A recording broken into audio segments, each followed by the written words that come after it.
Hey everyone, welcome back. So, let me start with a quick question. How many of you think you're pretty good at making rational decisions? Like, you weigh the pros and cons. You think things through, and you come to logical conclusions, right? Yeah, I used to think that too. But here's the thing. Last week, I caught myself doing something ridiculous. I was scrolling through my phone, and I saw this ad for noise-canceling headphones. And I immediately thought, I need those. Why? Because I remembered this one time 3 months ago when my roommate was being loud and I couldn't study. One time, 3 months ago, and suddenly I'm convinced I desperately need $200 headphones. That's when it hit me. My brain just completely fooled me. And that's exactly what today's book is all about. We're diving into You Are Not So Smart by David McRaney.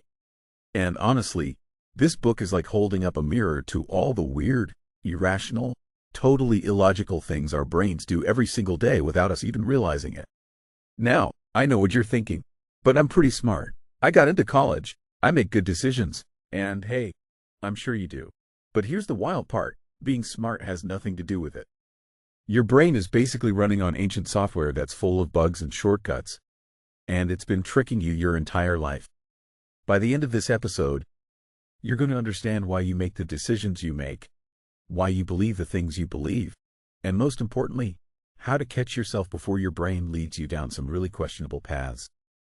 Whether it's choosing a major, dealing with relationships, or just trying to figure out why you bought those headphones you definitely didn't need, this is going to change how you see yourself. So let's get into it. Key concepts. Concept 1. Confirmation bias. We only see what we want to see, all right? First up, let's talk about confirmation bias. This is probably one of the biggest mental traps we fall into, and it happens constantly. Here's how it works.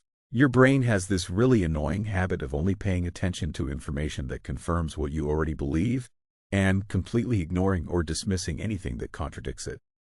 Let me give you a super relevant example. Imagine you're trying to decide on a major. You're torn between psychology and business. But deep down, you're kind of leaning towards psychology because you love understanding people. So what does your brain do? It starts collecting evidence. You notice every successful therapist, every interesting psychology article, every friend who says, you'd be great at that. Your brain is like a detective building a case, except this detective only writes down the evidence that supports the conclusion they've already decided on. The friend who mentioned how competitive grad school is, the article about business opportunities. Your brain just glosses right over it. It's not that you're being dishonest. Your brain is literally filtering reality for you without your permission. And here's where it gets really dangerous for us as students. Think about research papers. How many times have you started writing a paper already knowing what your thesis would be, and then you just found sources that supported it? We call that research, but really, we're just confirmation bias with citations. I think the scariest part is how this shows up in our social media feeds. If you believe something politically, your feed becomes an echo chamber that constantly validates your views. You start thinking, everyone agrees with me. I must be right. But really, you've just created a confirmation bias bubble.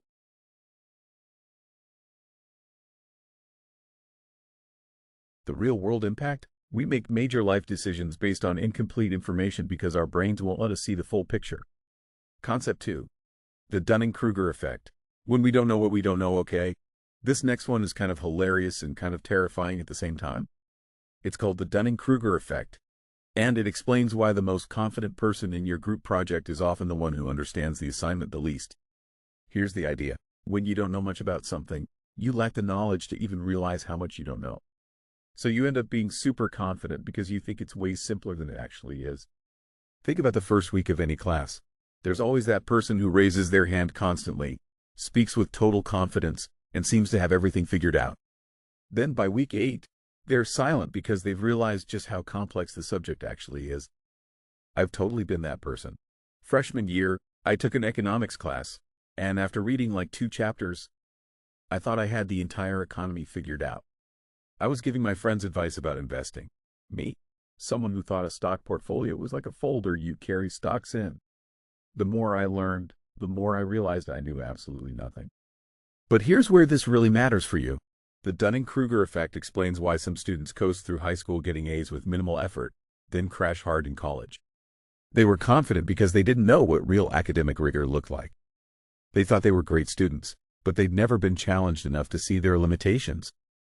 On the flip side, once you actually become skilled at something, you start to doubt yourself more because now you understand how complex it truly is. Ever notice how the smartest people in your classes are often the most hesitant to speak up? That's why, the practical takeaway, if you feel super confident about something you just started learning, pause. That confidence might be a warning sign. And if you feel like an imposter in an advanced class, that might actually mean you're learning something real. Concept 3, the hindsight bias. I knew it all along. Let's talk about hindsight bias, or as I like to call it, the "I totally called that" syndrome. Your brain has this really obnoxious habit of rewriting history after the fact to make you feel like you predicted things you absolutely did not predict. Here's a classic student example. Your friend is in a relationship that's clearly a disaster. They're fighting constantly. They have nothing in common. Red flags everywhere. Then they break up. And what do you say? Honestly, I knew that wouldn't last from the beginning. But did you? Because I bet you didn't say anything at the time. I bet when they first got together, you were probably like, "Oh, that's cute." But now that you know the ending, your brain has retroactively edited your memories to make yourself feel smarter. This happens with grades, too. You get a test back and you bombed it.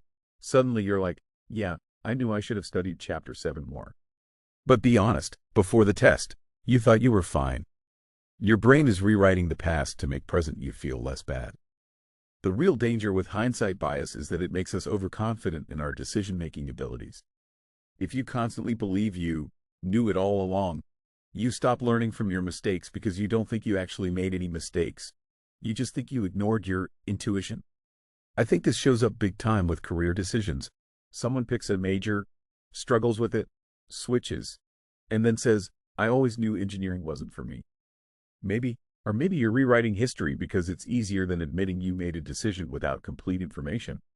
The fix? When something happens, take a moment to honestly remember what you actually thought beforehand. Write it down if you have to. Don't let your brain gaslight you into thinking you're better at predicting the future than you actually are. Concept 4, the availability heuristic. We judge by what we remember most. This one messes with students constantly, and it's called the availability heuristic. Basically, your brain judges how likely or important something is based on how easily you can remember examples of it. Here's what I mean. Let's say you're deciding whether to study abroad.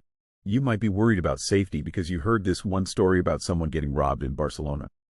That one vivid story makes you think studying abroad is dangerous, even though statistically, millions of students study abroad safely every year. Your brain is making decisions based on memorability, not reality. This is why we're all terrified of plane crashes, but we text while driving. Plane crashes are dramatic and memorable. They're all over the news. Car accidents, they happen every day, but they're so common that they don't stick in our memory the same way. So we fear the statistically safer option and feel comfortable with the actually dangerous one. For students, this shows up in major selection all the time. You know, someone who majored in art and is struggling to find a job. So you think art degrees are useless. But you don't personally know the hundreds of successful designers, illustrators, and creative directors because their stories aren't as dramatic or memorable. Or think about hard professors. You hear one horror story about Professor Smith from a friend, and suddenly you're convinced that professor is impossible, even though 50 other students had totally fine experiences. The availability heuristic makes us bad at risk assessment and decision-making because we're basing choices on what's memorable rather than what's actually probable or true. The way to combat this? Actively seek out data and statistics, not just stories. One dramatic example is just that, one example. Don't let your brain trick you into thinking that because you can easily remember something, it must be common or important. Concept 5, the sunk cost fallacy. Throwing good money after bad last big concept. And this one is probably costing you money, time, and happiness right now. It's the sunk cost fallacy. Here's the idea. Once you've invested time, money, or effort into something, you feel compelled to keep investing in it, even when it's clearly not working out. Your brain tells you, "But I've already spent so much. I can't quit now." Classic student example, staying in a major you hate because you've already taken 2 years of classes in it. You're miserable. You're not even sure you want that career, but you think, "I've already invested so much time and money. I can't switch now." But here's the thing, that time and money, it's already gone. It's sunk. Continuing down a path you hate doesn't get it back. You're just adding more misery on top of the time you've already lost. Or relationships. You've been dating someone for 2 years, but you're not happy. You argue constantly, and you're growing apart. But you think, we've been together for 2 years. We've invested so much. So you stay, making both people miserable, because your brain can't handle the idea of wasting those 2 years. Here's what I've learned. Those 2 years weren't wasted if you learned something from them. What is a waste is spending 2 more years in something that doesn't work because you can't let go of the past. This shows up in small ways, too. You buy a textbook for $150, then realize you can find everything online. But you force yourself to use the textbook anyway because you spent money on it, even though it's making your studying less efficient. The sunk cost fallacy makes us prisoners of our past decisions. It keeps us stuck in bad situations because we're trying to justify previous investments rather than making the best decision for right now. The question you need to ask yourself isn't, how much have I already invested? It's, if I were starting from zero today, would I make the same choice? If the answer is no, it's time to cut your losses. Practical takeaways. Okay, so we've covered a lot. Your brain is basically a beautiful, creative, occasionally dishonest mess. But the good news is that once you know about these mental traps, you can actually catch yourself falling into them. Here are 4 specific, actionable things you can start doing today. Takeaway 1. Play devil's advocate with yourself whenever you feel really certain about something. Force yourself to argue the opposite side. If you're sure you want to major in biology, spend 20 minutes genuinely trying to convince yourself to do something else. If you can't come up with any good arguments, great, but you'll probably find that the exercise reveals blind spots your confirmation bias was hiding. Takeaway 2. Track your predictions. Start a simple note in your phone where you write down predictions before things happen. I think I'll get a B on this test. I think this relationship will work out. I think this job interview will go well. Then look back at them later. You'll be shocked at how often your memory of what you thought doesn't match what you actually thought.